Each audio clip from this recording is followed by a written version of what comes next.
Some losses change everything about who you are and where you belong. When Owen Riley lost his wife to cancer, he found himself back in the small Oregon town he'd spent his whole life trying to escape. Now a single father struggling to make ends. He lived with his 10-year-old daughter in a run-down trailer on the edge of town. The dried riverbed nearby had always been forbidden territory. His father warned him to stay away years ago. But when Owen discovered a massive stone cross jutting from the cracked earth, curiosity got the better of him. Inside the ancient monument was a sealed metal box. The contents would reveal family secrets his father had buried for decades. Secrets about a war crime and a guilt that had haunted 3 generations. What Owen found in that box would force him to decide what kind of father he wanted to be. Before we jump back in, tell us where you're tuning in from, and if this story touches you, make sure you're subscribed, because tomorrow I've saved something extra special for you. The morning sun cast long shadows through the thin curtains of the single-wide trailer, illuminating dust motes that danced like memories in the stale air. Owen Riley sat at the cramped kitchen table, his weathered hands wrapped around a cup of coffee that had long since grown cold. At 52, he looked older than his years, the kind of weariness that settles deep in a man's bones when life has taken more than it's given. His dark hair, streaked with premature silver, hung slightly over eyes that had once sparkled with ambition, but now held the quiet resignation of someone who had learned to expect disappointment. The trailer park stretched out beyond his window, a collection of forgotten dreams and second chances that had become his unlikely sanctuary. Millbrook, Oregon, population 3,847, wasn't the kind of place people moved to anymore. It was the kind of place they ended up. Owen had sworn 30 years ago that he'd never return to this town, with its logging roads that led nowhere and its paper mill that had closed when he was still in high school. Yet here he was, living in the same trailer park where the Hendersons had raised 6 kids on mill wages, where old Pete Morrison still fixed lawnmowers in his front yard despite his arthritis. Sarah's wedding ring caught the light as Owen lifted the cup to his lips. He still wore it on his right hand, unable to let go of the weight of it against his finger. Sarah Elizabeth Mackenzie Riley, gone now for 8 months, 3 days, and he glanced at the clock, approximately 14 hours. The specificity of his grief had become a cruel companion, marking time in a way that made each day feel both eternal and fleeting. "Dad?" Emma's voice drifted from the narrow hallway that separated the trailer's 2 tiny bedrooms. "Are you making a breakfast?" Owen's daughter appeared in the doorway, her auburn hair, so much like her mother's, sticking up at odd angles from sleep. At 10 years old, Emma carried herself with a seriousness that broke Owen's heart daily. She had been Sarah's shadow, learning to braid friendship bracelets and plant herb gardens, absorbing all the nurturing wisdom her mother could offer in the time they had. Now she moved through their reduced world with careful steps, as if afraid that too much joy might somehow dishonor her mother's memory. "Just thinking about it, sweetheart," Owen said, forcing brightness into his voice. "What sounds good? Pancakes? Eggs?" Emma shrugged, the gesture too casual for her age. "Whatever's easy, easy." Everything in their life had been reduced to what was easy, what was cheap, what was manageable. Owen worked construction when the weather cooperated, handyman jobs when it didn't, and filled in at the hardware store on weekends. The pay was inconsistent, but it kept them fed, and the trailer lot rent current. Barely. After Sarah died, the medical bills had consumed their savings like a wildfire through dry timber. The house in Eugene, their real home, with Sarah's flower garden and the kitchen where she taught Emma to make pie crust, had been sold to pay creditors. What remained fit into this 12 by 60-foot rectangle of aluminum and regret. "I was thinking we might go for a walk after breakfast," Owen said, cracking eggs into a pan that had seen better decades. "Down by the old riverbed." Emma looked up from the cereal box she'd been studying. "The place you said was dangerous." Owen paused, spatula in hand. His father's voice echoed across the years. "Stay away from that Riverbed, boy. Nothing good ever came from that place." He'd been 8 when his father first issued that warning, drunk on cheap whiskey and Vietnam nightmares that he never shared but wore like visible scars. "Not dangerous exactly," Owen said carefully. "Just not a place I knew well." The truth was more complicated. Tom Riley had been a man of few words and many warnings. Don't trust easy money. Don't expect help from anyone. Stay away from the riverbed. Most of his father's advice had proven sound, learned through hard experience that he'd never bothered to explain. Tom had worked at the mill until it closed, then drove trucks until his liver failed him at 58.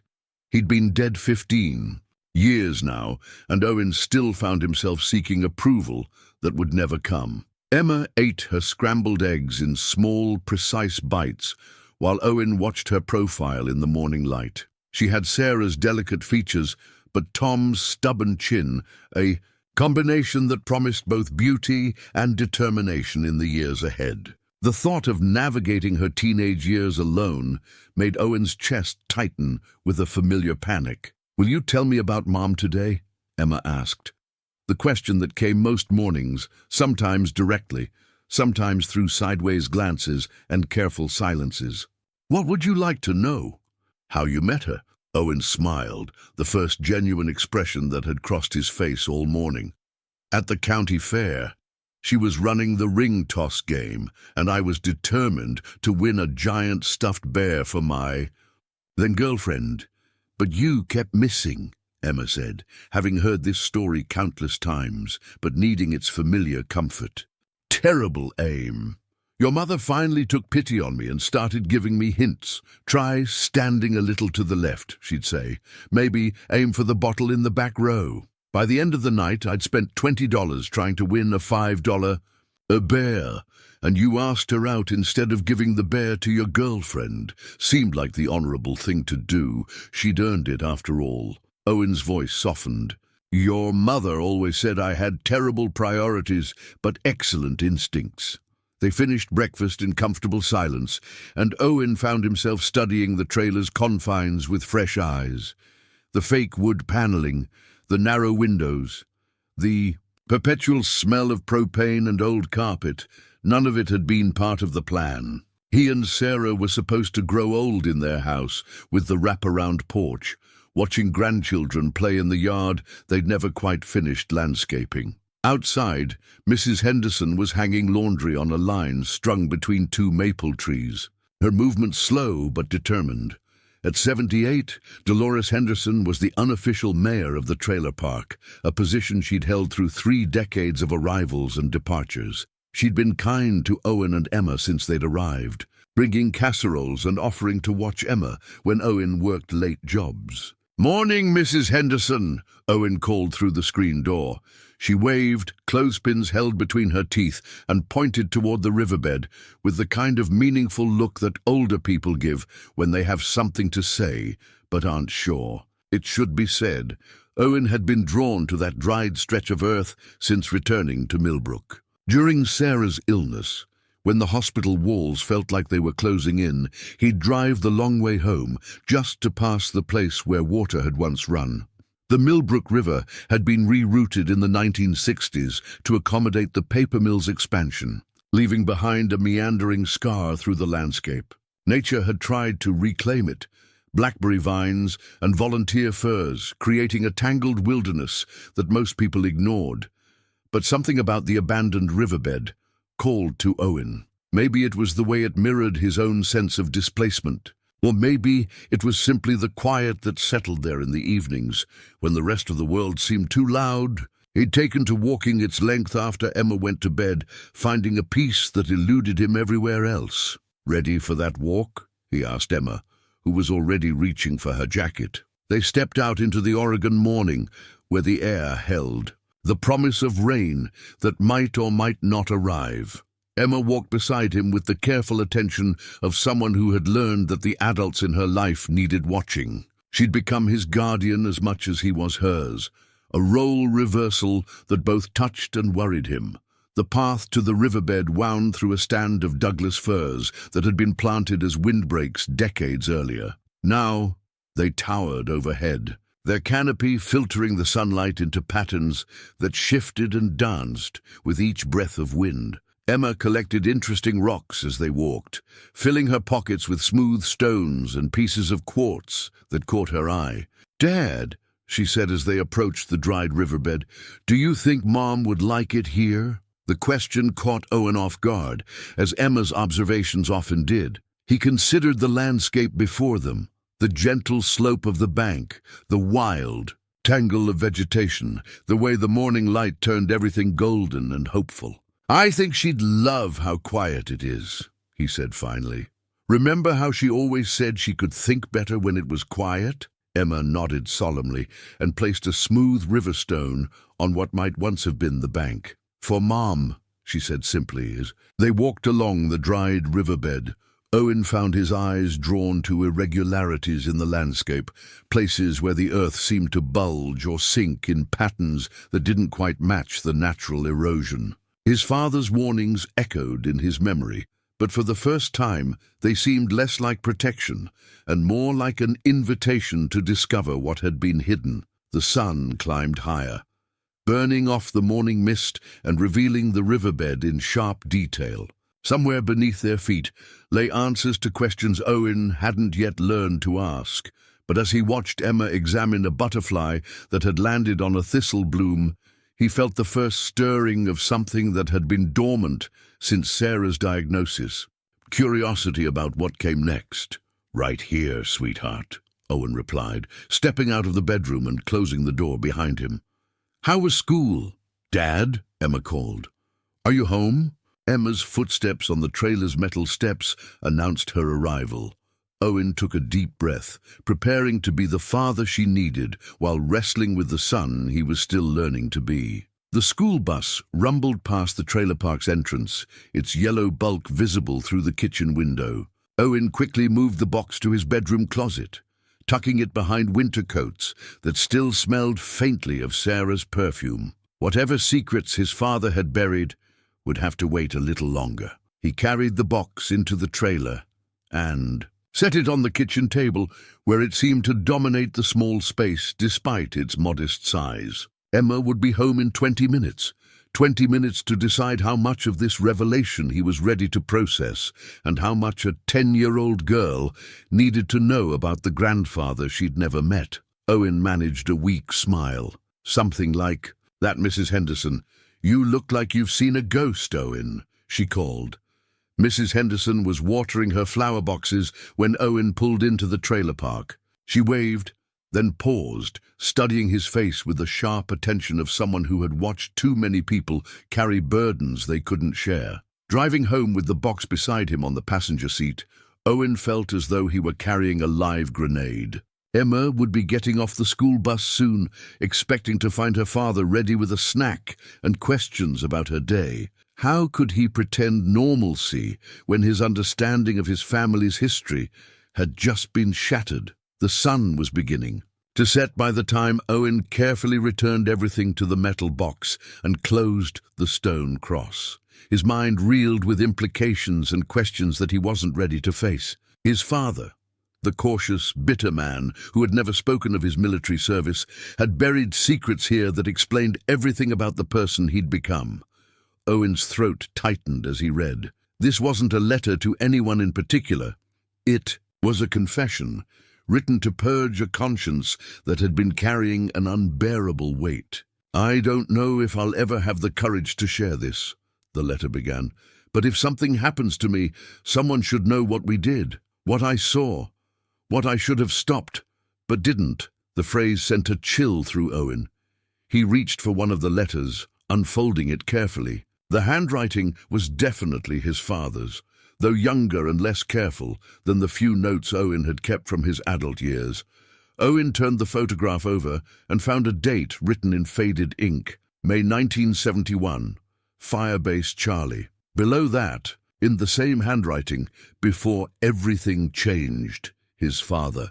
Tom Riley, at perhaps 20 years old, lean and serious even then, but with an openness in his expression that Owen had never seen in life. The man he'd known had been closed, careful, burdened by something that made spontaneous joy impossible. This young soldier looked capable of laughter, of hope, of all the things that had seemed foreign to the father Owen remembered. Owen's hands shook as he lifted the first photograph. It showed a group of young men in military uniforms, their faces bearing the cocky confidence of soldiers who hadn't yet seen too much. The setting looked tropical, palm trees and dense vegetation suggesting somewhere far from Oregon's pine. Forests. One face in the back row looked familiar, though it took Owen a moment to place it. The lid opened with a soft click that seemed to echo in the quiet afternoon air. Inside, protected by oiled cloth, lay a collection of items that took Owen's breath away. Photographs, dozens of them, some in color, others in black and white. Letters, handwritten on various types of paper and folded with care. Official documents with military letterheads. And underneath it all, wrapped in a piece of silk that might once have been white, something heavier. The rational part of his mind suggested taking the box home, examining its contents in private, where he could process whatever revelations might emerge. But his hands were already working the latches, driven by a need to know that overrode all other considerations. Inside the cavity sat a metal box, military green and perfectly preserved. It was roughly the size of a small toolbox, with heavy latches and a lock that had been left unfastened. Owen lifted it carefully, surprised by its weight. Whatever was inside, there was substantial content, but curiosity proved stronger than caution. Owen worked at the seam with his knife blade, feeling the mechanism give way with surprising ease, as if it had been designed to be opened by someone who knew where to look. The top section of the cross pivoted on hidden hinges, revealing a hollow interior lined with what appeared to be lead sheeting, protection against moisture and time. The practical part of his mind urged caution. Whatever had been sealed inside this stone cross had been meant to stay hidden. His father's warnings took on new weight. Maybe Tom Riley had known exactly what lay buried in this riverbed, and maybe his caution had been more specific than general. A paranoia about the world's dangers. As he circled the monument, Owen noticed something that made his pulse quicken. The cross wasn't solid. There was a seam, barely visible, running horizontally about 2/3 of the way up. His fingers found the edge, and with gentle pressure, he felt it give slightly. A hidden compartment. Owen stood back, breathing hard from the exertion, and studied what he'd uncovered. The cross bore no inscription that he could see, no dates or names to identify its purpose. But its placement seemed deliberate, not in any cemetery or churchyard, but here in this forgotten stretch of dried riverbed where few people would think to look. After an hour of careful excavation, the shape became clear. A cross, a massive stone cross, nearly 4 feet tall and 2 feet wide, rising from what had once been the riverbed floor. The craftsmanship was impressive. This wasn't some rough fieldstone arrangement, but a properly carved monument that spoke of significant time and expense. Excitement overrode caution as Owen dug faster, clearing dirt from what appeared to be the top of a much larger structure. The stone was grey granite, the kind used in old headstones and monument markers. As more of it emerged, Owen realized he was uncovering something substantial, not just a marker, but a monument that had been buried by decades of flooding and sediment. Working more deliberately now, Owen used his pocket knife to scrape away decades of accumulated earth. What emerged made him sit back on his heels in amazement. Stone, carved stone, weathered but unmistakably shaped by human hands. The surface bore marks that might once have been letters or symbols, worn smooth by time, but still suggesting purposeful design. The ground beneath his feet felt different, firmer somehow, as if there was something solid below the layer of accumulated soil and debris. Owen knelt and brushed away loose dirt with his hands, feeling foolish but unable to stop himself. His fingers encountered resistance about 6 inches down, something that wasn't root or rock. Owen paused at a bend where the old riverbank curved, sharply to the left. Here the blackberry vines grew thicker, their thorns catching at his jacket as he pushed through. Something had drawn him to this spot during their family walk, though he hadn't been able to identify what. Now, alone with his thoughts, he felt the pull more strongly. His father's warnings played in his mind like an old record with a skip. Stay away from that riverbed, boy. Nothing good ever came from that place. But Tom Riley had been a man who saw danger in everything, in ambition, in hope, in trusting anyone beyond yourself. His caution had kept them poor but safe, always choosing the known hardship over the uncertain possibility of something better. The afternoon light fell differently here, casting shadows that seemed to reveal hidden contours in the landscape. Owen walked the same path he'd taken with Emma, but solitude sharpened his attention to details he'd missed before. The dried riverbed wasn't as random as it appeared. There were patterns in the way vegetation grew, places where the earth seemed deliberately disturbed rather than naturally eroded. 3 days later, Owen found himself returning to the riverbed alone. Emma was at school, and his morning job, replacing rotted deckboards for the Petersons, had finished earlier than expected. Instead of heading home to the trailer's stifling silence, he'd driven the old pickup truck down the gravel road that ended where the river used to flow. That evening, after Emma had finished her homework and settled into bed with one of Sarah's old books, Owen retrieved the metal box from his closet. The trailer felt smaller with this weight of secrets inside it, as if the walls themselves were pressing closer to contain what had been uncovered. He spread the contents across his bed methodically, treating each item like evidence in an investigation that might finally explain the man who had raised him with such careful distance. The photographs drew his attention first, windows into a version of his father he'd never imagined existed. The military portrait he'd seen first was just one of many. There were casual shots of soldiers relaxing between missions, images of Vietnamese villages with children playing in dusty streets, and group photos that showed young Americans trying to maintain their humanity in impossible circumstances. In every image that included his father, Owen searched for clues about the transformation from this hopeful young soldier to the bitter, closed man he'd known. One photograph stopped him cold. It was taken at what appeared to be a village celebration.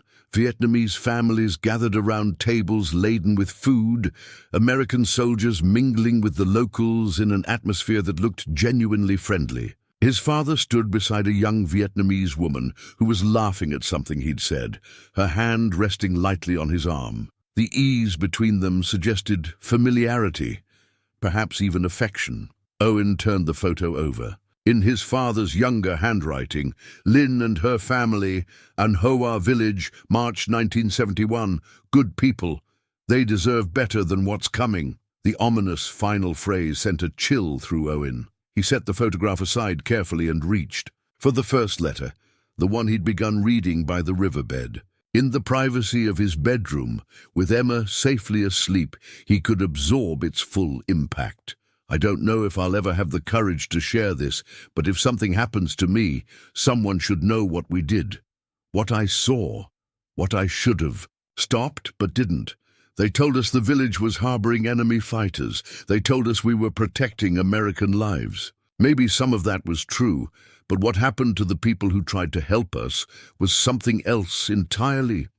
Owen's hands trembled as he read on. The letter described a military operation that had gone wrong, civilian casualties that had been covered up, and his father's role as a witness to events that had shattered his faith in the cause he'd been fighting for. The writing was raw, urgent, as if the words themselves were burning to get out. Lynn was trying to protect her little sister when the shooting started. She wasn't armed, wasn't a threat to anyone. She was just a girl who had shared her family's rice with hungry American soldiers a dozen times. I watched her die, knowing I could have prevented it. I should have prevented it. But I was 20 years old and scared, and I followed orders instead of my conscience. Owen set the letter down, unable to continue. The cheerful young woman in the photograph had died in circumstances his father had been forced to witness, possibly participate in, certainly live with, for the rest of his life. No wonder Tom Riley had returned from Vietnam changed, unable to find joy in simple pleasures or trust in anything beyond his immediate control. The next morning, Owen found himself distracted during a job installing new gutters on the Methodist church. His hands worked automatically, measuring and cutting and fastening, but his mind kept returning to his father's confession. The pastor, Reverend Morrison, noticed his preoccupation. "Everything all right, Owen? You seem a little far away today." Owen paused, hammer in hand, considering how much he could share, just thinking about family history, I guess, learning things about my father I never knew. Tom Riley was a complicated man, Reverend Morrison said carefully.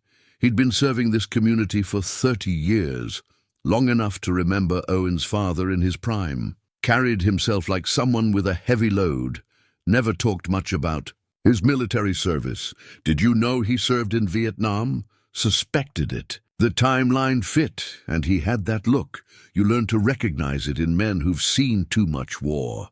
But he never confirmed it, never joined the VFW, never participated in Veterans Day services. Some men come home and want to talk about their service. Others just want to forget, Owen nodded, thinking about the photographs and letters hidden in his bedroom. His father hadn't wanted to talk about Vietnam, but he'd been unable to forget it entirely. The box was proof that some experiences demanded documentation, even if they could never be shared. That afternoon, Emma's teacher called. Mrs. Patterson's voice carried the careful concern of someone delivering difficult news gently. "Emma's been having trouble concentrating this week," she explained. "She's not disruptive, just distant. When I asked if everything was all right at home, she said her daddy seemed sad about something. I wanted to check in and see if there's anything the school can do to help." Owen felt a familiar stab of parental inadequacy. His attempt to shield Emma from his own turmoil had failed, as such attempts usually did with perceptive children who'd already learned that adults weren't immune to the world's sorrows. "We're working through some family matters," Owen said. "Nothing that affects her directly, but she's very observant. Would it help if she talked to the school counselor? Just someone neutral to help her process whatever she's picking up at home." Owen agreed, though the suggestion stung. Another professional Emma needed, because her father wasn't enough. First the grief counselor after Sarah died. Now, someone to help her navigate his emotional upheaval over secrets from decades before her birth. When Emma got off the school bus that afternoon, Owen was waiting with hot chocolate and her favorite cookies, an obvious peace offering that she accepted with the grace of someone who'd learned to appreciate small gestures of love. "Dad," she said as they sat at the kitchen table, "are you sick like Mom was?" The question hit Owen like a physical blow. "No, sweetheart, I'm not sick. Why would you think that? You've been quiet. And you keep touching things in your pocket. Like they're important but secret. Mom used to do that with her pills when she didn't want me to worry." Owen reached into his pocket, where he'd been carrying one of the Vietnam photographs without realizing it. Emma's observation skills, sharpened by loss, missed nothing. "I found some old pictures of your grandfather," Owen said carefully. "Pictures from when he was young, in the army. It's made me think about him differently." Emma's eyes brightened with interest. "Can I see them?" Owen hesitated. The photographs of village celebrations and young soldiers might be appropriate for a 10-year-old, but the context, the letters describing violence and moral compromise, complicated everything. "Some of them," he said, "the happy ones." He retrieved the photo of his father with Lynn and her family, covering the ominous message on the back with his thumb. Emma studied the image with the intensity she brought to all new information about family members she'd never met. "He looks different," she said. "Younger, but also happier." "I think he was happier then, before life got complicated." "What made It complicated. Owen struggled with how much truth a child could handle. War changes people, Emma. Sometimes it changes them in ways that make it hard to be happy afterward. Emma nodded with the matter-of-fact acceptance that children bring to adult explanations, even when they don't fully understand them. Is that why he never came to visit us? Partly. He had a hard time being close to people after he came home. From Vietnam, it wasn't because he didn't love us. He just didn't know how to show it anymore. That evening, after Emma had gone to bed, Owen returned to the box with new determination. If he was going to carry this burden, he needed to understand its full weight. The remaining letters and documents held answers that might finally explain not just his father's behavior, but the choices that had shaped Owen's own childhood, and by extension, the man he'd become. The second letter, dated 3 months after the first, carried a different weight. Where the initial confession had been raw and immediate, this one showed the measured deliberation of someone who had been living with unbearable knowledge for weeks. "I've been trying to write this letter for 2 months, it began. "Every time I start, I tell myself that putting these words on paper makes it more real, more permanent, but the silence is killing me slower than the truth ever could. If I don't tell someone what happened at An Hoa village, I'm going to carry this poison until it destroys everything decent left in me." Owen sat in the trailer's dim bedroom, the only light coming from a small desk lamp he'd positioned to illuminate the pages. Outside, the Oregon rain had begun, the gentle, persistent kind that could last for days. The sound against the aluminum roof created a cocoon of privacy that made his father's words feel like whispered confessions in the dark. We were told the village was compromised, that intelligence had identified it as a supply route for enemy fighters. Maybe that was true for some of the villages we hit, but An Hoa was different. These were people who had helped us, who had shared what little they had when our supplies ran late. Lynn's family had taken in wounded American soldiers and nursed them back to health. Her father, Mr. Nguyen, had served as an interpreter when we needed to communicate with other villagers. They were our allies in every way that mattered. Owen paused in his reading, remembering the photograph of his father with Lynn's family. The easy camaraderie in that image took on tragic significance in light of what he was learning. His father had known these people personally, had broken bread with them, had perhaps even cared for them. That made what came next even more devastating. The operation was supposed to be surgical, identify suspected enemy collaborators and remove them for questioning. But things went wrong from the moment we entered the village. Someone started shooting. I never found out who fired first or whether it even mattered. Within minutes, what was supposed to be a careful investigation had turned into a firefight. With civilians caught in the crossfire, Owen's hands tightened on the letter. He could almost see his young father, 20 years old and far from home, watching his world collapse into chaos and moral complexity that no training could have prepared him for. I saw Lynn trying to shield her little sister when the shooting started. She was unarmed, clearly terrified, just trying to protect family like any of us would have done. But in the confusion and smoke, someone mistook her movement for aggression. I watched her fall, watched the light go out of her eyes while her sister screamed beside her. I was close enough to help, close enough to shout a warning, close enough to do something. Instead, I froze like a coward and let a good person die because I was too scared to think clearly. Tears blurred Owen's vision as he read. The weight of his father's guilt, carried for decades, seemed to press down on the small trailer bedroom.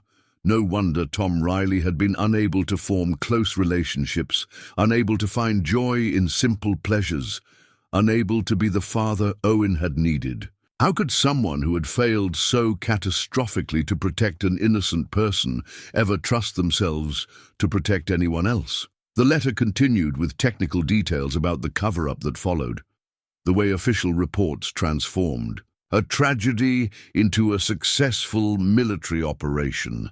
Owen learned that his father had tried to report what really happened, had attempted to ensure that Lynn's family received some recognition for their assistance to American forces. But the chain of command had been more interested in maintaining the narrative of success than in acknowledging the complexity of what had actually occurred. They told me that questioning the mission's success would undermine morale, that dwelling on civilian casualties would dishonor the soldiers who had died fighting for freedom. They made it clear that pushing the issue would end my military career and possibly result in court-martial for insubordination. So I kept quiet, finished my tour, and came home carrying this secret like a cancer. Owen set the letter aside and reached for another photograph, this one showing the aftermath of a village that might have been Anhoa. The image was too damaged and faded to make out specific details, but something about the vacant buildings and scattered debris suggested abandonment, loss, the kind of emptiness that follows tragedy. On the back, in his father's handwriting, "Some places never recover from what we bring them." The next morning brought a call from Pete Morrison, who ran the hardware store where Owen worked weekend shifts. Pete's voice carried the careful neutrality of someone delivering disappointing but not unexpected news. "Owen, I'm sorry to say we're going to have to cut back your hours. Corporate's been on us about labor costs, and weekend shifts are the first thing they want reduced." Owen felt the familiar clench of financial anxiety in his stomach. "I understand, Pete. Do you know when things might pick up again?" "Hard to say. Maybe after the holidays, when people start thinking about spring projects. I'll call you first if anything opens up." After hanging up, Owen sat at the kitchen table and calculated their reduced income against their fixed expenses. The math was unforgiving. Without the hardware store wages, they would be short on next month's trailer rent and Emma's school lunch money. He'd need to find additional work quickly or make some difficult decisions about their already minimal lifestyle. Emma appeared in the kitchen doorway, still in her pajamas, studying his face with the worried expression that had become too familiar. "Since Sarah's death, money problems again?" she asked, with the directness that 10-year-olds bring to adult concerns they're not supposed to understand. "Just some adjustments to figure out," Owen said, attempting a reassuring tone. "Nothing we can't handle." Emma nodded, but Owen could see her mental calculations at work. She'd already learned that adjustments meant smaller grocery trips, delayed purchases of school supplies, and the careful rationing of small pleasures like movie rentals or restaurant meals. "I could get a paper route," she offered seriously. "Jenny Patterson makes $20 a week delivering papers before school." The fact that his 10-year-old daughter was looking for ways to contribute to their household income hit Owen harder than Pete Morrison's phone call. Emma should be worried about homework and friendships, not about whether they could afford next month's expenses. "That's a generous offer, sweetheart. But paper routes are for kids who want spending money, not for paying family bills. That's my job. But what if you can't find enough work?" Owen reached across the table and took her small hand in his larger one. "Then we'll figure it out together. We always do." That afternoon, while Emma was at school, Owen found himself returning to his father's letters with new urgency. The financial pressure added another layer to his emotional turmoil. Not only was he wrestling with family secrets that recontext texted his entire understanding of his father, he was doing so while facing the same economic insecurity that had shaped his childhood. The third letter, dated 6 months after the second, showed his father's attempt to find some meaning in his survival when others hadn't been so fortunate. "I've been thinking about Lynn's father, Mr. Nguyen, and what he told me the last time we spoke. He said that witnessing tragedy creates an obligation, not just to remember the dead, but to honor them by living better than we did before. I failed Lynn in the moment that mattered most, but maybe I can spend the rest of my life trying to deserve the chance she didn't get." Owen realized he was reading about the beginning of his father's transformation from bitter veteran to someone trying, however imperfectly, to atone for his failures. The man who had raised Owen with such rigid caution hadn't been protecting his family from imaginary dangers. He'd been trying to ensure that his own moral failures wouldn't be repeated in the next generation. As Owen read deeper into his father's confession, he began to understand that the riverbed hadn't just been a place to bury secrets. It had been his father's attempt to create a memorial that only he would know about. A private place where he could honor the memory of people whose deaths he felt responsible for. The stone cross wasn't just hiding evidence of past mistakes. It was his father's monument to lives lost and lessons learned, buried where only someone who truly needed to understand would think to look. The following weekend, Owen found himself at the Millbrook Public Library, a small brick building that had served the community for 50 years with the steady dedication of institutions that survive on necessity rather than funding. The librarian, Mrs. Chen, had been there since Owen was a child, and she greeted him with the polite curiosity reserved for patrons seeking unusual research materials. "I'm looking for information about Vietnam War military units," Owen said, keeping his voice low despite the library's near emptiness. "Specifically operations that took place in 1971. Mrs. Chen's expression grew more serious. "That's quite specific. May I ask if this is for a school project or personal research?" "Personal. Family history?" She nodded and led him to a corner where military reference materials occupied 2 tall shelves. "Most of our Vietnam materials are general histories, but we do have some unit records and official documentation. The computer terminal over there can access military databases if you have specific unit information." Owen spent the next 3 hours immersed in records that transformed his father's personal confession into historical context. The 23rd Infantry Division, where Tom Riley had served, had been involved in multiple controversial operations during 1971. Official reports described successful missions to eliminate enemy strongholds, but between the lines, Owen could read the sanitized language that described civilian casualties as collateral damage and village destruction as area denial operations. And Hoa Village appeared in several reports, always in the context of suspected enemy activity. The official record stated that intelligence had identified the village as a supply route for North Vietnamese forces, justifying military intervention.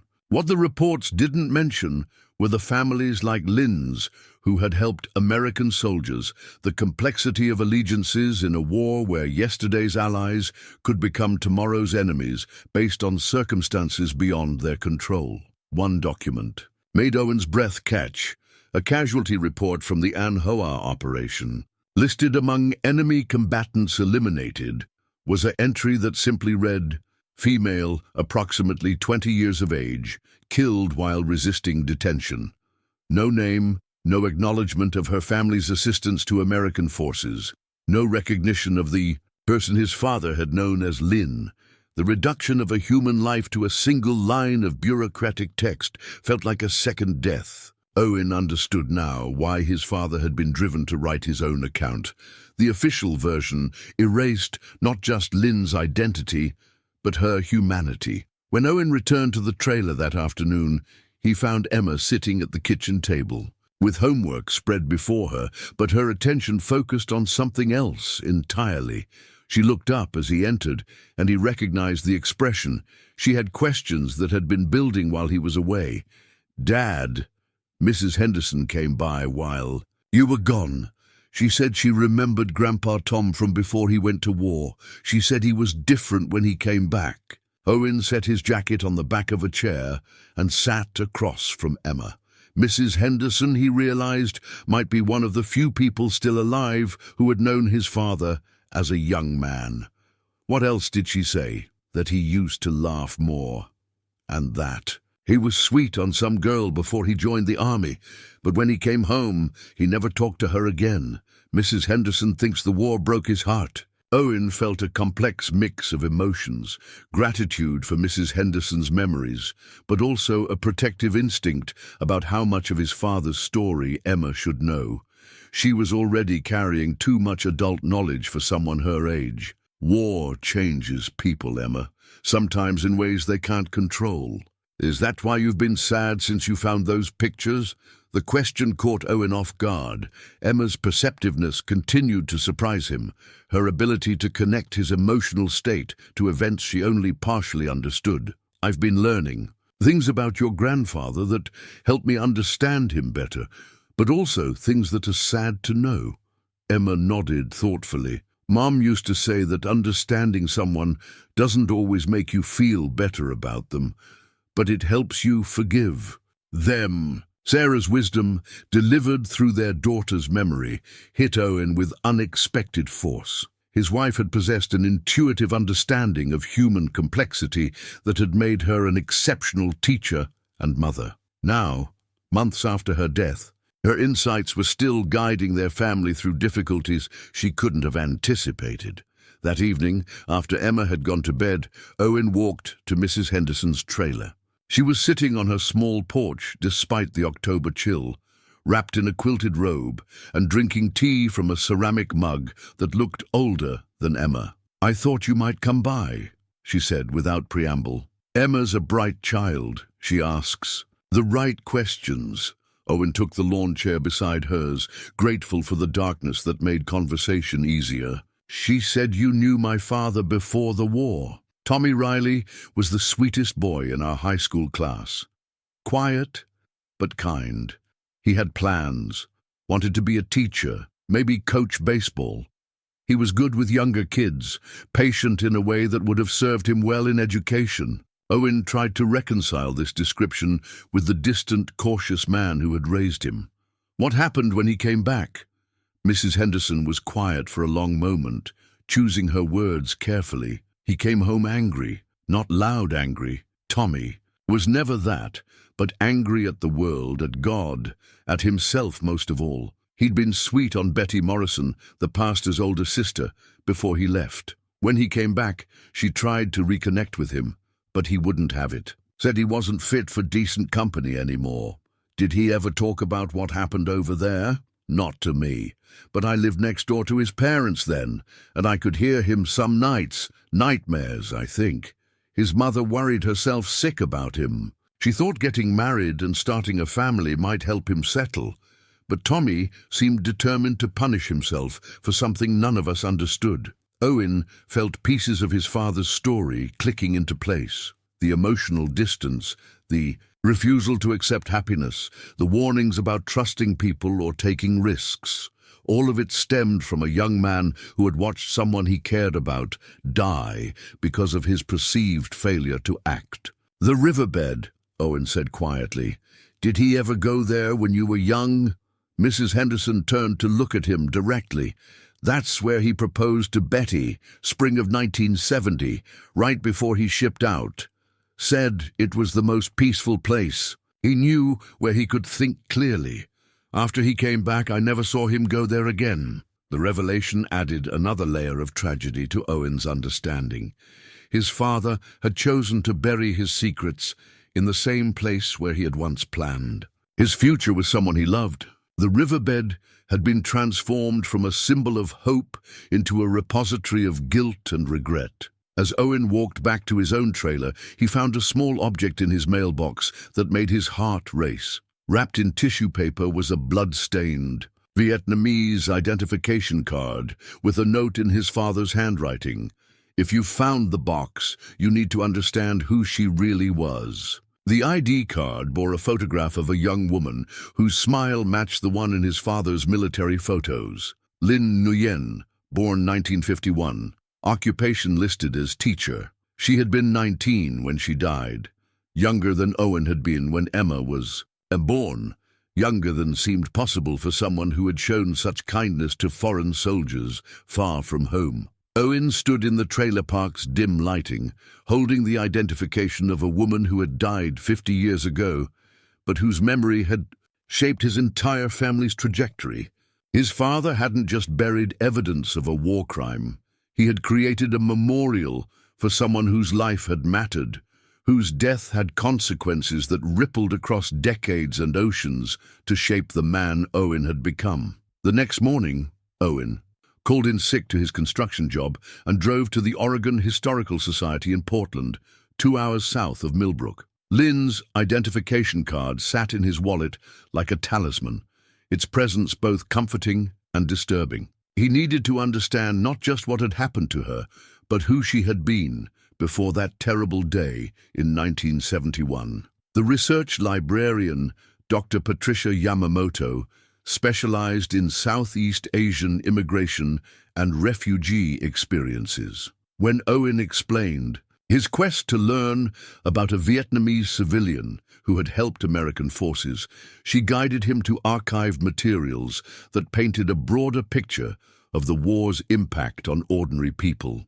Many Vietnamese civilians found themselves caught between opposing forces, Dr. Yamamoto explained, as she pulled files from climate-controlled storage. Helping American troops could mark them as collaborators to the North Vietnamese, while refusing assistance could make them suspects to American commanders. It was an impossible position. Among the materials was a folder of documents related to An Hoa village, including pre-war photographs that showed it as a thriving agricultural community. Children played in streets bordered by family gardens. Elderly men gathered around chess boards under shade trees. Women carried baskets of vegetables to a small market that served surrounding farms. The village had possessed the kind of timeless rural peace that existed in farming communities around the world. One photograph in particular drew Owen's attention: a school classroom where a young woman taught a mixed group of Vietnamese children and refugee kids from other villages. The teacher's face was turned partially away from the camera, but her posture and the engaged expressions of her students suggested someone who brought genuine care to her work. "That's Lynn Nguyen," Dr. Yamamoto said, checking the photo's documentation. According to the records, she was working as a teacher while also serving as an informal interpreter for American medical teams that treated civilians in the area. Her English was quite good. She'd studied it at university in Saigon before returning to her family's village. Owen stared at the image, seeing not just the victim described in his father's letters, but a person with dreams, skills, responsibilities. To her community, she had been an educator like Sarah, someone who believed in nurturing young minds, even in the midst of war's chaos. "What happened to places like An Hoa after the American withdrawal?" Owen asked. Dr. Yamamoto's expression grew somber. Villages that had cooperated with American forces often faced retaliation. Many residents fled to refugee camps or tried to emigrate.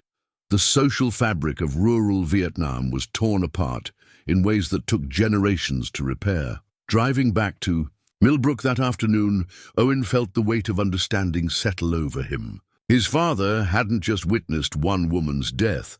He had watched the destruction of an entire community that had tried to navigate an impossible situation with courage and grace.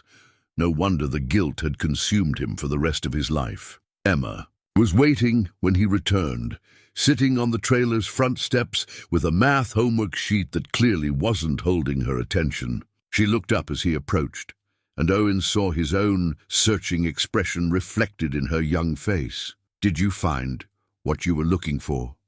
she asked. Owen sat beside her on the metal steps, still warm from the afternoon sun. "I learned more about the woman in your grandfather's photographs. She was a teacher, like your mom." Emma's interest sharpened. "What did she teach?" "Elementary school, like Mom did. She taught children in her village and helped American soldiers understand Vietnamese customs when they needed medical treatment for local people."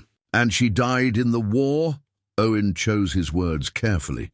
"She died because of the war. Sometimes in war, good people get caught in situations that shouldn't happen to anyone." Emma was quiet for a moment, processing this information with the gravity she brought to all discussions about loss and injustice. "Is that why Grandpa Tom was always sad? Because he knew good people who died?" I think so, yes. And maybe because he felt like he should have been able to protect them but couldn't. That evening, Owen called Dr. James Chen, a military historian at Portland State University, whose contact information Dr. Yamamoto had provided. Dr. Chen had spent decades studying the psychological impact of Vietnam combat on American veterans, and he listened with professional interest as Owen described his father's buried confession. What you're describing is a classic case of moral injury, Dr. Chen explained. It occurs when someone participates in or witnesses acts that violate their fundamental moral beliefs. The psychological damage can be more persistent than PTSD because it attacks the person's core sense of who they are. My father never sought treatment for anything related to his military service. That generation was taught to handle trauma privately. Seeking help was often seen as weakness, especially for men who were supposed to be heroes returning from war. Many Vietnam veterans carried their moral injuries in complete isolation. Owen understood now why his father had been unable to form close relationships or find joy in ordinary pleasures. Living with the conviction that you had failed someone who trusted you, especially someone who had died as a result, would poison every subsequent attempt at happiness or connection. The fact that he documented his experience suggests he understood the importance of bearing witness, Dr. Chen continued. Even if he couldn't share the story while he was alive, he wanted someone to know what really happened after hanging.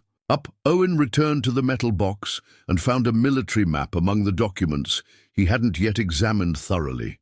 The map showed the tactical situation around An Hoa village, with marked positions for American forces and suspected enemy locations. Someone, his father, had drawn additional markings in red ink, showing the actual positions of civilian families, and noting in small handwriting which households had provided assistance to American troops. The map revealed that An Hoa village had been caught in a perfect storm of military miscommunication.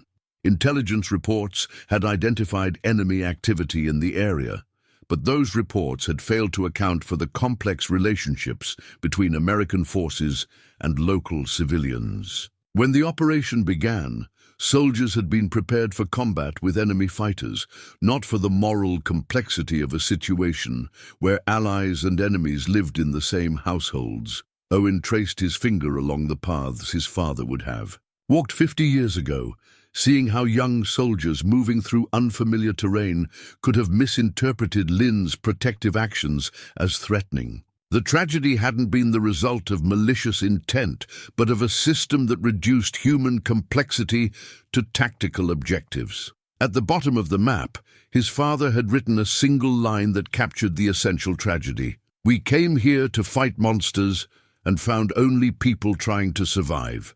That night, Owen dreamed of walking through An Hoa village as it had been before the war, children running between houses, the sound of Lin's voice teaching English phrases to eager students, the smell of cooking fires, and the laughter of families sharing evening meals. When he woke, he understood that his father had probably carried similar dreams for 50 years, except his had been haunted by knowledge of what came next. Emma found him at the kitchen table before dawn, staring at the map with red-rimmed eyes. "Dad," she said gently, "you look like Grandpa Tom in that old picture, like someone who's seen too much." Owen looked at his daughter and realized she was right. The weight of his father's secrets was beginning to transform him in ways that mirrored his father's own transformation after Vietnam. If he wasn't careful, he would pass the same burden of unprocessed grief to the next generation. 3 weeks after finding the military map, Owen discovered the document that changed everything. He thought he understood about his father's life. It was tucked beneath all the other papers in the metal box, a legal document bearing official seals and notarizations that had somehow escaped his attention during previous examinations. The heading read, "Deed of Gift," dated December 15th, 1972, just 18 months after his father's return from Vietnam. Owen's hands trembled as he read the formal legal language that described the transfer of property ownership from Thomas Riley to the International Committee for Vietnamese Relief and Reconciliation. The property described was substantial, 47 acres of prime riverfront land that Owen had never known his family owned. According to the document, the land included mineral rights, timber rights, and development potential that would have been worth a substantial sum even in 1972. By today's standards, the property would represent generational wealth that could have transformed Owen's entire life. At the bottom of the deed, his father had written a personal note. This land was paid for with Lin Nguyen's blood and the tears of her family. I cannot profit from what I failed to protect. May this gift honor her memory and help prevent other families from suffering as hers did. Owen sat in stunned silence as the implications settled over him. His childhood poverty, his father's constant financial struggles, the cramped rental houses and second-hand clothes, and worried conversations about money, all of it had been a choice. His father had owned valuable land, but had given it away as an act of penance. The phone number listed on the relief organization letterhead was decades old, but Owen's internet search revealed that the group still existed, now called the Vietnam Reconciliation Foundation. When he called their current offices in San Francisco, the receptionist transferred him to Dr. Margaret Tran, the foundation's director. Thomas Riley, Dr. Tran repeated when Owen explained his connection to the donor. That name is very familiar to us. His donation was one of the founding gifts that allowed our organization to begin its work. May I ask your relationship to Mr. Riley? He was my father. He died 15 years ago. I'm very sorry for your loss, Mr. Riley. Your father's generosity has had a lasting impact. Would you be interested in learning about how his donation has been used? Over the next hour, Dr. Tran described decades of work, funded in part by the sale of Owen's family land. The foundation had built schools in rural Vietnam, provided medical care to war victims on both sides of the conflict, and funded scholarship programs that had educated hundreds of Vietnamese students in fields ranging from medicine to environmental science. Your father's gift was unusual because it came with such specific instructions, Dr. Tran explained. He wanted the money used specifically to help families who had lost members while assisting American forces during the war. He seemed to understand that these people faced particular hardship after 1975. Did he ever visit your programs? Ever want to see how the money was being used? He made the donation anonymously and requested no contact or recognition. We only learned his name from the legal documents, but he did write one letter, which I still have in our files. Would you like me to read portions of it to you? Owen agreed, and Dr. Tran's voice took on the formal cadence of someone reading. Aloud, I am donating this land not as charity, but as debt payment. A young Vietnamese woman named Lin Nguyen died because I failed in my duty to protect innocent life. Her family and others like them sacrificed everything to help American soldiers, and we repaid their kindness with tragedy. This donation cannot bring back the dead, but perhaps it can ensure that their children and grandchildren have opportunities that war would have otherwise denied them. After hanging up, Owen drove to the riverbed, where the stone cross waited like a patient guardian of buried truths. He knelt beside the monument and tried to reconcile this new understanding of his father with the memories of childhood deprivation and adult resentment he had carried for decades.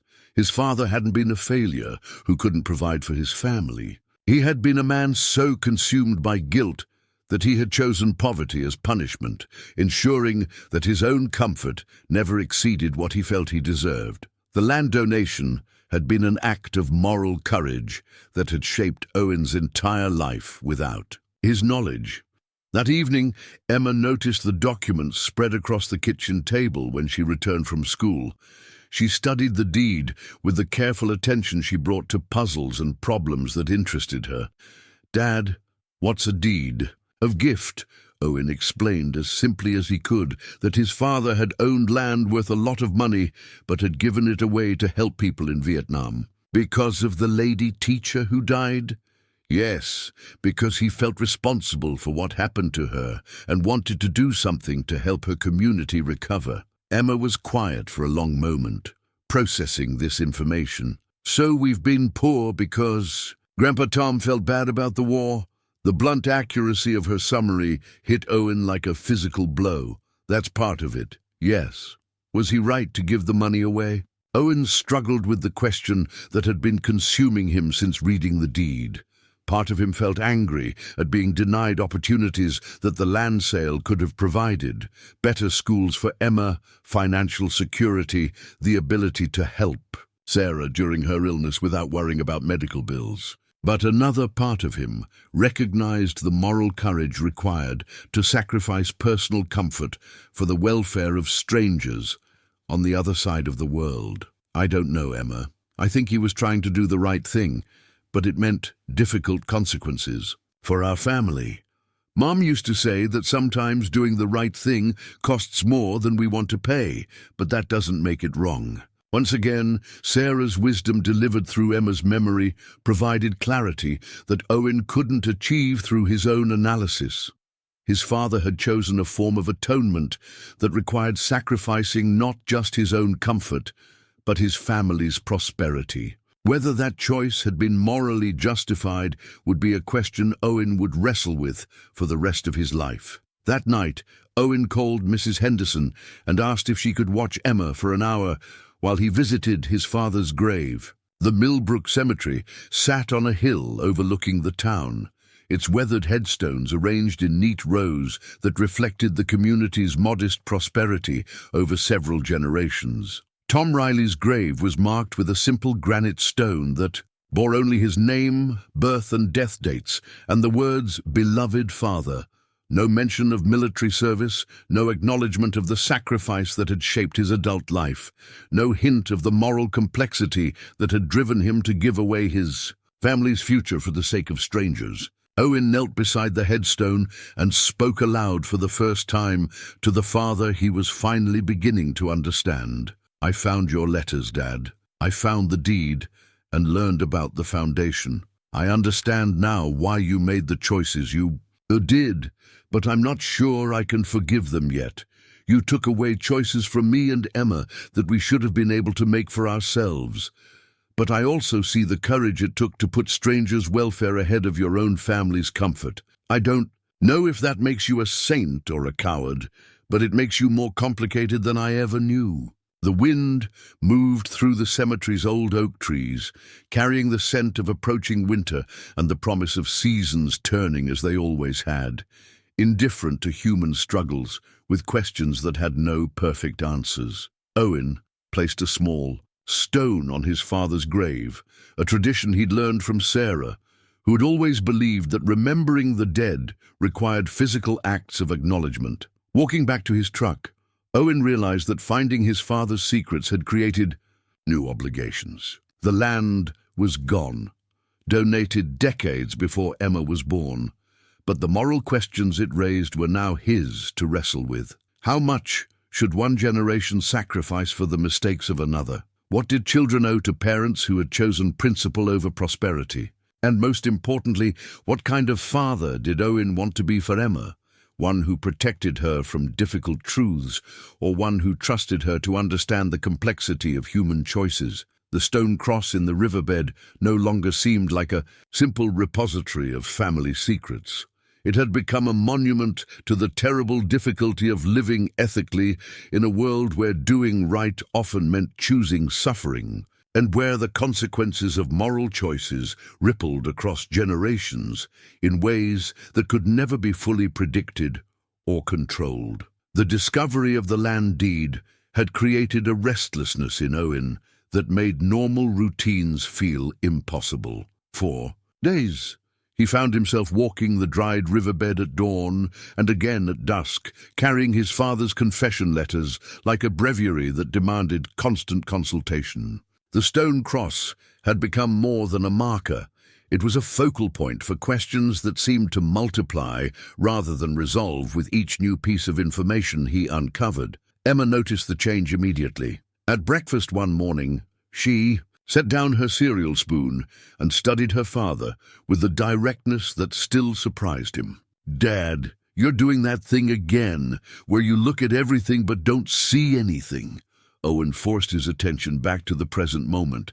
Their small kitchen table, Emma's half-finished math homework, the ordinary requirements of a Thursday morning that felt surreal against the backdrop of his emotional upheaval. "I'm sorry, sweetheart, just thinking through some complicated stuff about Grandpa Tom's secrets."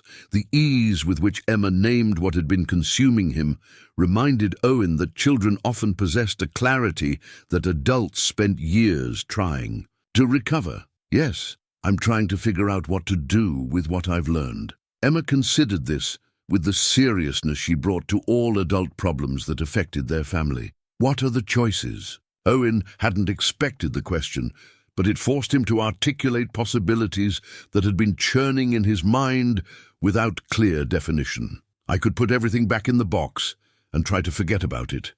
Or I could try to learn more about the people your grandfather was trying to help with his donation.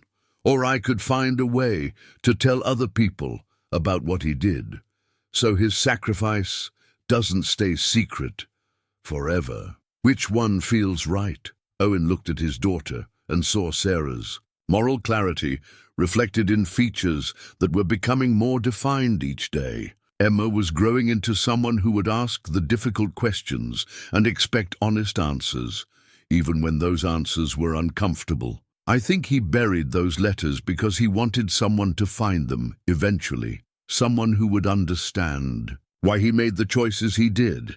Then maybe you should help other people understand too." That afternoon, Owen called Dr. Margaret Tran at the Vietnam Reconciliation Foundation and asked if she would be willing to meet with him in person. She agreed to drive up from San Francisco the following weekend, intrigued by the possibility of learning more about one of their founding donors.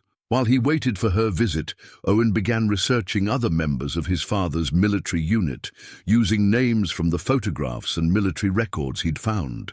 The internet made it possible to trace men who had scattered across the country after their Vietnam service, some of whom had built successful careers while others had struggled with the same demons that had haunted Tom Riley. One name from the unit roster caught his attention: Sergeant Michael Torres, who had written several books about his Vietnam experience and now worked with veteran support organizations in California. When Owen called, Torres listened with growing recognition as Owen described his father and the letters he'd discovered. "Tom Riley," Torres said finally, "quiet kid from Oregon who never talked much but always volunteered for the dangerous assignments. I remember him being shaken up about something that happened near the end of our tour, but he never said what.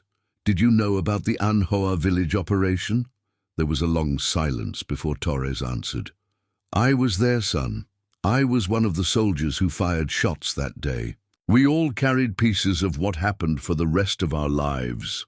Owen felt his heart racing. He was speaking to someone who had witnessed the events his father had agonized over for decades. "My father wrote letters about a young woman named Lin Nguyen who died during the operation. Lin was trying to protect her little sister when the shooting started. Your father tried to warn the lieutenant that she wasn't a threat, but everything happened too fast. The whole situation was fucked up, excuse my language, from the moment we entered that village." Torres agreed to participate in whatever Owen decided to do with his father's story. Tom never got the chance to make peace with what happened. If sharing his letters helps other people understand the real cost of war, maybe some good can come from all that pain. Dr. Tran arrived in Millbrook on a grey Saturday morning that threatened rain, but held off long enough for Owen to show her the stone cross in the dried riverbed. She knelt beside the monument with the reverence of someone who understood the weight of private memorials. "Your father created something beautiful here," she said, running her fingers along the carved stone. "In Vietnamese culture, we believe that honoring the dead requires both public and private acknowledgement. This cross serves both purposes. It's hidden enough to be deeply personal, but substantial enough to endure." She had brought photographs of the programs funded by his father's donation: schools built in rural Vietnamese villages, medical clinics, serving elderly people who still bore the physical and emotional scars of war, scholarship recipients who had become doctors, teachers, and engineers. The images showed the ripple effects of Tom Riley's sacrifice, extending across generations and continents. One of our scholarship recipients became a pediatric surgeon who now runs a children's hospital in Ho Chi Minh City, Dr. Tran explained. She operates on children who were born with birth defects related to Agent Orange exposure. In a very real sense, your father's donation is still saving lives 50 years after he made it. Emma, who had been listening quietly to their conversation, asked the question that Owen had been afraid to voice. How many people have been helped by the money from our land?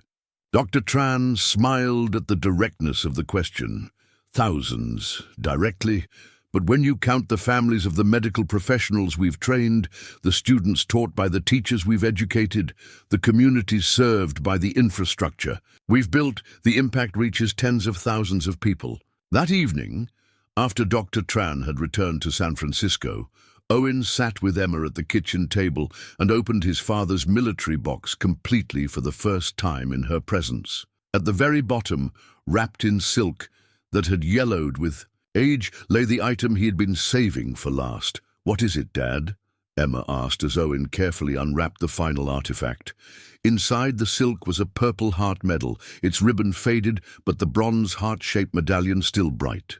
A small card tucked behind the medal bore the citation, "For wounds received in action against an enemy of the United States while serving with the 23rd Infantry Division in the Republic of Vietnam, March 15th, 1971. Owen read the date aloud, then checked it against his father's letters.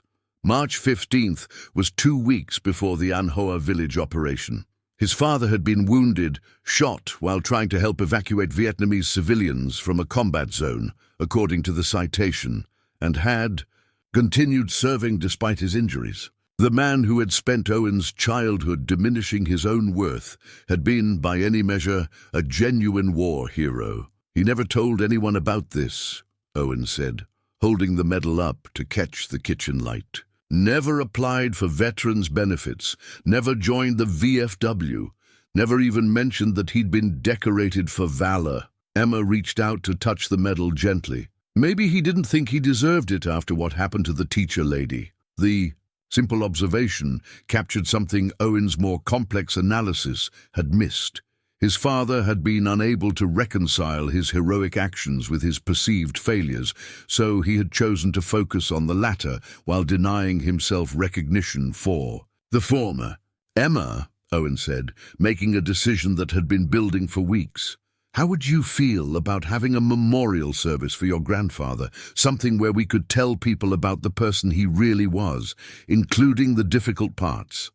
Emma's face lit up with interest. "Could we do it by the stone cross?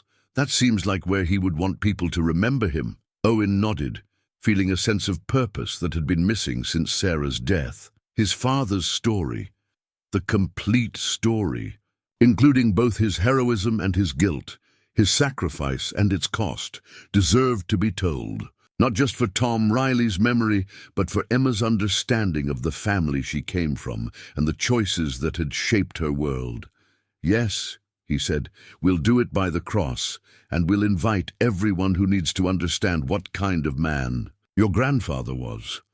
That night, Owen began making a list of people to contact: Mrs. Henderson, who had known his father before the war; Sergeant Torres, who could speak to his military service; Dr. Tran, who could describe the impact of his sacrifice; and other members of the Millbrook community who deserved to understand why Tom Riley had lived and died as he had. The memorial service would be more than a tribute to his father. It would be Owen's declaration that family secrets, no matter how painful, lost their power to harm when they were shared with wisdom and courage. And it would be his gift to Emma, the truth about where she came from, delivered with enough context to help her understand that complexity and moral courage often looked the same from the outside. The morning of the memorial service dawned grey, and still, with low clouds that seemed to hold their breath over the Millbrook landscape. Owen had been awake since 4, sitting at the kitchen table with his father's Purple Heart and a speech he'd written and rewritten a dozen times. The words felt inadequate to capture the complexity of Tom Riley's life, but they were the best Owen could offer. Emma appeared in the hallway, already dressed in the navy blue dress they'd bought specifically for this occasion. At 10 years old, she understood that today was significant not just for their family, but for everyone who had carried pieces of her grandfather's story without knowing how they fit together. "Are you nervous, Dad?" she asked, joining him at the table. Owen considered the question honestly. "Yes, but also ready. Your grandfather kept his story secret for 50 years. It's time for people to understand what kind of man he really was." They had invited 30 people, expecting perhaps 15 to attend a memorial service for someone who had been dead for 15 years. Instead, by 10 o'clock that morning, nearly 50 people had gathered around the stone cross in the dried Riverbed. Mrs. Henderson had spread word through the trailer park and the senior center. Reverend Morrison had mentioned it during Sunday services. Dr. Tran had brought 2 colleagues from the foundation, and Sergeant Torres had driven up from California with his adult daughter. Owen stood beside the cross, looking at faces that represented different pieces of his father's life. Childhood friends, fellow veterans, community members who had known Tom Riley as a neighbor, employer, or customer at the hardware store. Most had come expecting a simple tribute to a man they'd known as quiet and hard-working. None were prepared for the story Owen was about to tell. "Thank you all for coming," Owen began, his voice carrying clearly in the still morning air. "Most of you knew my father, Tom Riley, as a private man who kept his own counsel and didn't talk much about his past. What I learned recently is that he had good reasons for his silence and even better reasons for finally breaking it." Owen lifted the metal box that had started this journey of discovery. "3 months ago, I found this buried inside the stone cross behind me. It contained letters, photographs, and documents that revealed a side of my father I had never known existed. Today, I want to share his story with you, not just the comfortable parts, but the difficult truths that shaped the man we all knew." He began with the photographs from Vietnam, passing them through the small crowd while describing the young Tom Riley who had enlisted with hopes of serving his country and protecting innocent people. The images showed a man capable of joy, someone who had formed genuine friendships with his fellow soldiers and meaningful connections with Vietnamese civilians who had trusted American forces enough to help them. "My father was awarded the Purple Heart for wounds received while helping evacuate Vietnamese families from a combat zone," Owen said, holding up the medal. "He never told anyone about this decoration, never applied for benefits based on his military service, never joined veteran organizations or participated in Memorial Day ceremonies. For 50 years, I thought this was because his service had been unremarkable. I was wrong." Mrs. Henderson wiped tears from her eyes as Owen described the young man she had known before the war. The boy who had wanted to be a teacher, who had been sweet on Betty Morrison, who had seen the riverbed as a place of peace and possibility, rather than a repository for guilt and regret. Sergeant Torres stepped forward when Owen introduced him, his weathered face bearing the dignity of someone who had learned to live with difficult memories. "Tom Riley was one of the most decent men I served with in Vietnam," Torres said, his voice steady despite the emotion behind it. "When things went wrong, and in war things go wrong more often than they go right, Tom was the soldier who asked the hard questions about whether we were doing the right thing. That kind of moral courage isn't always appreciated by commanding officers, but it's what separates good soldiers from great ones." Owen continued with the story of An Hoa village, reading portions of his father's letters that described the impossible position Vietnamese civilians faced when caught between opposing forces in a war that had no clear lines between friend and enemy. He spoke about Lin Nguyen not as an abstract victim, but as a teacher and interpreter who had risked her safety to help both American soldiers and her own community. My father witnessed her death and felt responsible for it for the rest of his life, Owen said. That guilt shaped every decision he made afterward, including one that affected my family in ways I'm only now beginning to understand. He produced the land deed, explaining how Tom Riley had owned valuable riverfront property, but had donated it all to help Vietnamese war victims rebuild their communities. Dr. Tran spoke about the impact of that donation, describing schools, medical facilities, and scholarship programs that had touched thousands of lives across 5 decades. Your father's gift was one of the founding donations that allowed our organization to begin its work, Dr. Tran told the gathered crowd. His sacrifice didn't just honor the memory of those who died, it created opportunities for generations of Vietnamese children who might not have had access to education or medical care otherwise. Emma had been listening quietly, but as Owen described the family poverty that had resulted from her grandfather's choice, she stepped closer to him, not seeking comfort, but offering support. Her small hand slipped into his, and Owen felt the strength of a family bond that had survived secrets, loss, and the complex legacy of moral choices made decades before she was born. I spent my childhood thinking my father was a failure who he couldn't provide for his family, Owen continued. What I learned is that he chose to sacrifice our comfort for the welfare of people he had failed to protect during the war. Whether that choice was right or wrong isn't for me to judge. But it was the choice of a man who took responsibility for his actions and tried to atone for them in the most meaningful way he knew how. Owen reached into his pocket and pulled out a small piece of granite he had chiseled from a larger stone. Today I'm adding something to this memorial that my father created. This stone will bear the names of the Vietnamese civilians who died at An Hoa village, including Lin Nguyen. Their memory deserves to be honored alongside my father's story. Working with Reverend Morrison and 2 other men, Owen placed the new memorial stone beside the original cross. The inscription, carved by a local stoneworker earlier that week, was simple: in memory of Vietnamese civilians who died helping American forces, 1971. Your trust was not forgotten. As the crowd gathered around the expanded memorial, Owen realized that his father's buried secrets had been transformed into something larger, a community acknowledgement of war's complexity and the courage required to live with its consequences. The dried riverbed, once a place of private guilt, had become a space for shared understanding and collective memory.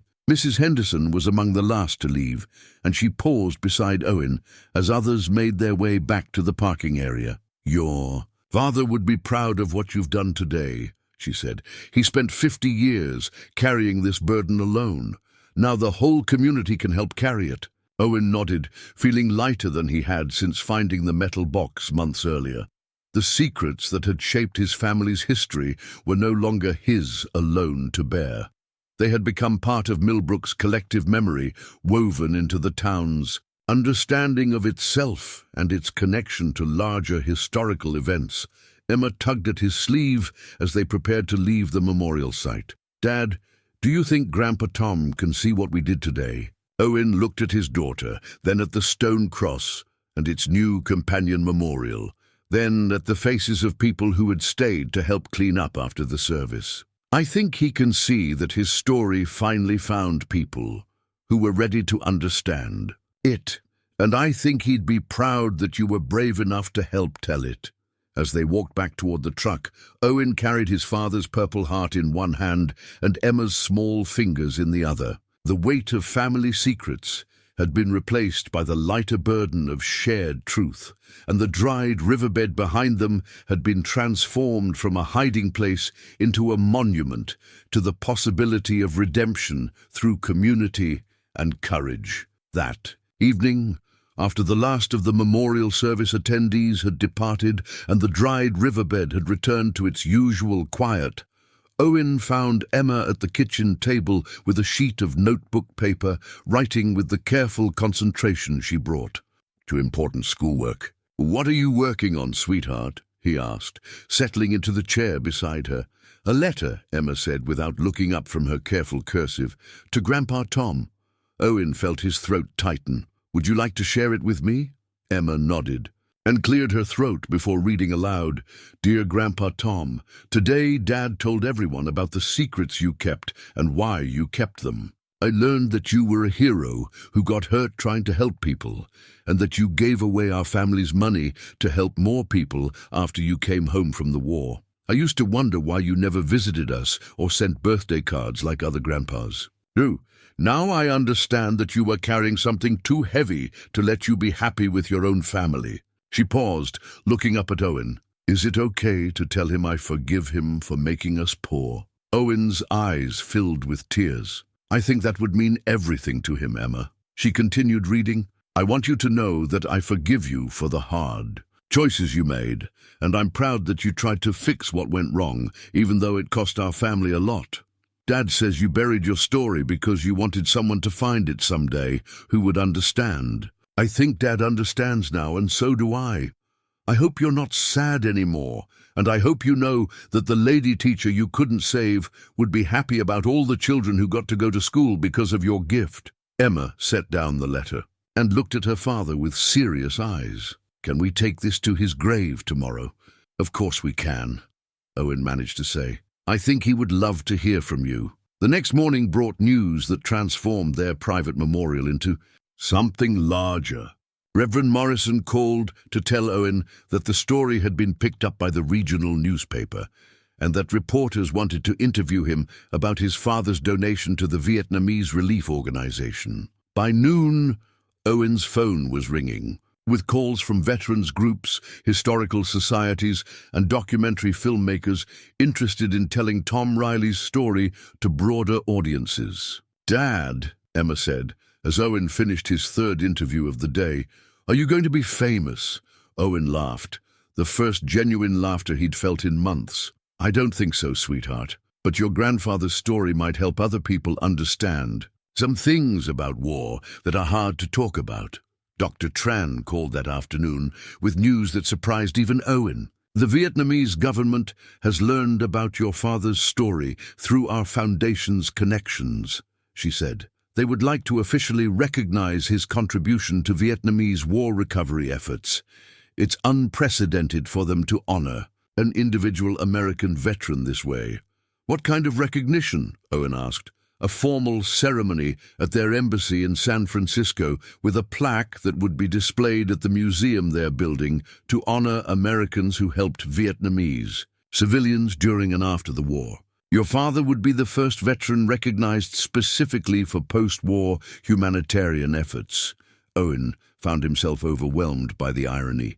His father had spent 50 years believing himself unworthy of recognition, while governments on both sides of the Pacific wanted to honor his moral courage and sacrifice. That evening, Owen and Emma drove to the Millbrook Cemetery as the sun set behind the hills that surrounded their small town. Emma carried her letter in a manila envelope, along with a small bouquet of wildflowers she'd picked from the field beside their trailer. Tom Riley's grave looked different in the evening light, less stark, somehow warmer than Owen remembered from his previous visits. Emma knelt beside the headstone and placed her flowers carefully against the granite. "Hi, Grandpa Tom," she said in a conversational tone that suggested she believed he was listening. "I brought you a letter I wrote about today. Dad says you would want to know that people understand now why you made the choices you did." She read the letter aloud in its entirety, her young voice carrying across the quiet cemetery with perfect clarity. When she finished, she folded the paper and tucked it under the flowers. "Also," Emma continued, "there's going to be a ceremony for you at the Vietnamese embassy. Dad says they want to give you an award for helping their people. I think you would like that, even though you were always shy about getting attention." Owen knelt beside his daughter, feeling the presence of his father in a way he hadn't experienced since childhood. not as the distant, troubled man who had raised him, but as someone who had wrestled with impossible choices and chosen the path of sacrifice rather than comfort. "Dad," Owen said to the headstone, "Emma and I understand now what you were trying to teach us, even when you couldn't say it directly. You showed us that taking responsibility for our mistakes sometimes costs more than we want to pay, but that the alternative, living with unacknowledged guilt, costs even more." Emma reached for Owen's hand, and together they stood in the gathering dusk beside Tom Riley's grave. The man buried beneath the simple granite marker had been transformed in their understanding from a failed father into a complex human being who had chosen the difficult path of moral courage over the easier route of self-forgiveness. As they walked back to the truck, Emma asked the question that would stay with Owen for years to come. "Dad, when I grow up and have children, what will you want them to know about our family?" Owen considered the question as he helped Emma into the passenger seat. What would he want future generations to understand about the Riley family legacy? Not just the heroism and sacrifice, but the cost of both. Not just the moral courage, but the human complexity that made such courage necessary. "I want them to know that good people sometimes make mistakes, and that how we handle those mistakes defines who we become," Owen said finally. "Your grandfather made a terrible mistake by not acting to prevent someone's death, but then he spent the rest of his life trying to honor her memory by helping people he would never meet. That's the kind of person I hope they'll want to be, someone who takes responsibility for their failures and tries to make amends, even when it costs them more than they want to pay." Emma nodded solemnly, filing this lesson away with all the other adult wisdom she was accumulating earlier than most children her age. Driving home through the Oregon hills, Owen realized that the memorial service had accomplished something he hadn't anticipated. It had not only honored his father's memory and shared his story with the community, it had freed Owen to imagine a different kind of fatherhood than the one he had received. He would not hide difficult truths from Emma, but he would share them with context and love. He would not sacrifice his family's welfare for abstract principles, but he would teach his daughter that moral courage sometimes required personal cost.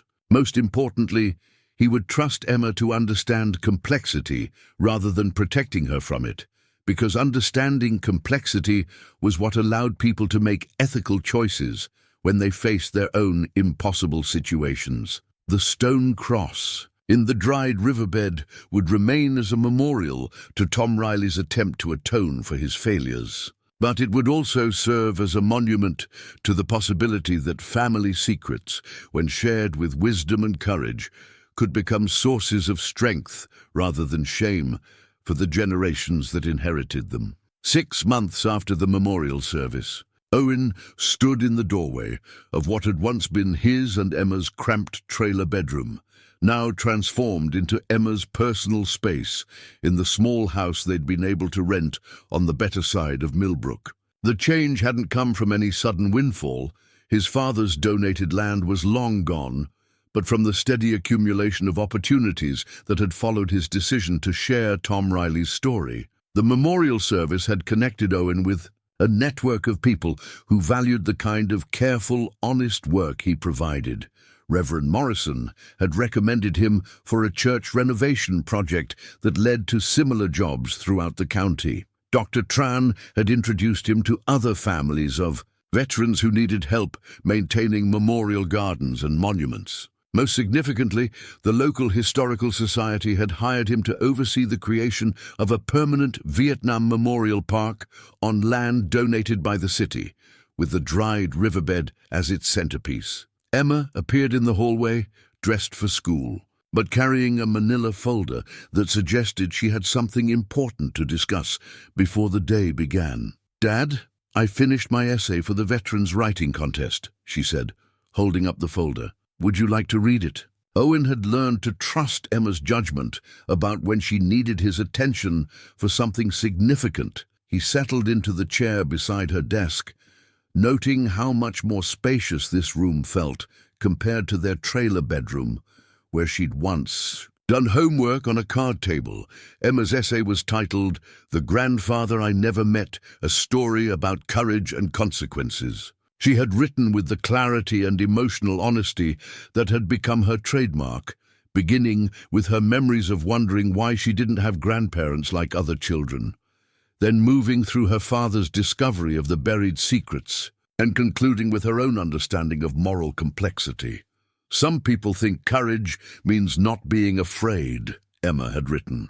"But my grandfather's story taught me that real courage means being afraid of doing the wrong thing, and doing the right thing anyway, even when the right thing costs more than you want to pay." He couldn't save one person he cared about during the war, so he spent the rest of his life saving people he would never meet. I think that's what love looks like when it has to work across great distances and long periods of time. Owen set down the essay and looked at his daughter with amazement. At 11 years old, she had achieved an understanding of human complexity that many adults spent lifetimes pursuing. "This is beautiful, Emma, and true. Your grandfather would be proud to know that his story helped you understand these things. Mrs. Patterson says if I win the contest, I get to read it at the State Veterans Ceremony in Portland. Would you come with me if that happens?" "I wouldn't miss it," Owen said, meaning it completely. That afternoon, Owen received a call that marked another milestone in their family's transformation. Dr. Margaret Tran was calling to update him on the Vietnamese embassy ceremony that would honor his father's contribution to war recovery efforts. "The ceremony has grown beyond what we originally planned," Dr. Tran explained. "The Vietnamese government wants to use your father's story as part of a larger initiative to recognize Americans who helped Vietnamese civilians during and after the war. They're creating a permanent exhibition about cross-cultural cooperation during difficult historical periods." "What would that involve?" "They'd like to display some of your father's letters and photographs alongside materials from Vietnamese families who benefited from programs funded by his donation. It would be a way of showing how individual acts of conscience can have international impact across generations." Owen agreed immediately. The thought of his father's carefully preserved confession becoming part of a museum exhibit about moral courage felt like the perfect completion of a circle that had begun when Tom Riley first buried his secrets in the dried riverbed. That evening, Owen and Emma walked the path to what was now officially called the Tom Riley Memorial Garden. The dried riverbed had been transformed into a contemplative space with native plantings, bench seating, and educational markers that told the story of both the land's natural history and its significance as a place where one veteran had chosen to confront difficult truths. The original stone cross remained at the center of the garden, now accompanied by Emma's memorial stone bearing the names of Vietnamese civilians who had died helping American forces. A third marker, added by the Historical Society, provided context about the moral complexity of war and the importance of individual conscience in navigating ethical challenges. Emma had grown taller over the past months, and Owen noticed that she no longer needed to look up at him when they walked side by side. She was becoming someone who would soon have her own complex moral choices to make, and Owen felt confident that she possessed both the intellectual tools and emotional strength to make them well. "Dad," Emma said, as they sat on one of the memorial garden benches, "do you ever wonder what would have happened if Grandpa Tom had made different choices?" Owen considered the question that had occupied much of his own thinking in recent months. "I think about it sometimes. If he had kept the land, we would have grown up with financial security that might have made some things easier. But I also think about all the people who were helped by his donation, the students who became doctors and teachers, the communities that got medical facilities they wouldn't have had otherwise. Those were real lives affected by his choice. So you think he made the right decision?" Owen smiled at Emma's directness. She had inherited Tom Riley's moral seriousness along with Sarah's emotional intelligence, a combination that would serve her well in navigating whatever challenges her own life would present. I think he made the decision that allowed him to live with himself. Whether it was objectively right or wrong isn't something I can judge, but it was the choice of someone who took responsibility for his actions and tried to repair what he felt he had broken.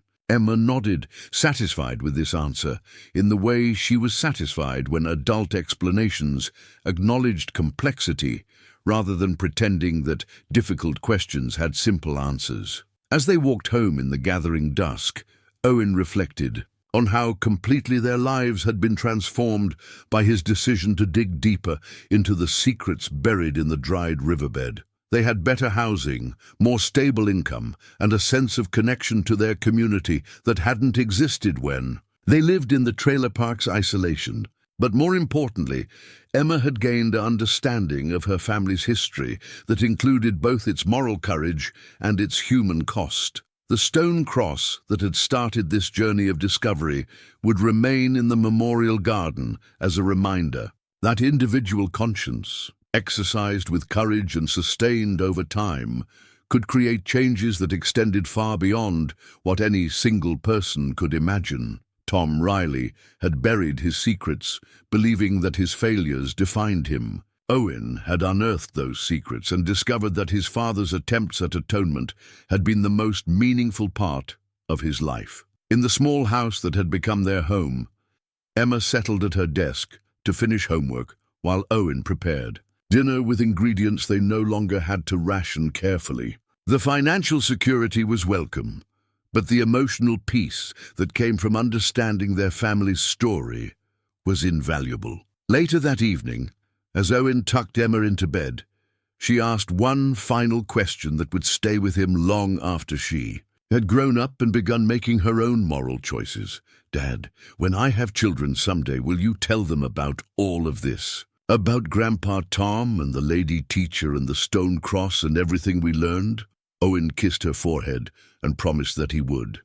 The story that Tom Riley had been too ashamed to tell while he was alive had become a family legacy that Emma would carry forward, not as a burden of secrets, but as an example of how people could choose to live with integrity, even when integrity required sacrifice. The dried riverbed outside their window held moonlight like a silver path leading toward whatever challenges and choices the future would bring. And in the small bedroom where Emma was falling asleep, a new family photograph sat on the nightstand. Owen and Emma together at the memorial garden, smiling with the confidence of people who understood that knowing difficult truths about the people you love made it possible to love them more completely, not less. The stone cross had given up its secrets, but it had gained something more valuable in return. A place in a story about redemption, responsibility, and the courage required to transform private guilt into public good. Tom Riley's monument had become a symbol not just of personal atonement, but of the possibility that any person, no matter how flawed, could choose to live in a way that honored both the dead and the living across whatever distances, geographical, cultural, or temporal, separated them. In the quiet house where a father and daughter slept peacefully for the first time in years, that possibility felt like the most valuable inheritance any family could pass from one generation to the next.